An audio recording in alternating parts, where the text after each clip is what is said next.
iterambere n'urugamba, iterambere riravuna. Hariho abantu biyumvira yuko igikorwa bakora bicaye kizobateza imbere.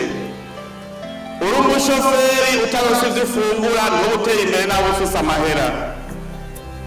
Ukazoba uri umunyezamu ntuteye imbere nawe ufise amahera kuko urashaka kubura ivyo ufungura. Kugira wumve ko wateye imbere utegerezwa kuronka ikintu ushora. Ico nama nakivuze, umuntu adafise akantu na kamwe ashora ntashobora kuvuga yuko yateye imbere. None rero mwumve ko kugira uronke ico ushora biravuna kuko kugira uronke ico ushora uriko uvyaza umusaruro itunga kama Imana yaturemeye.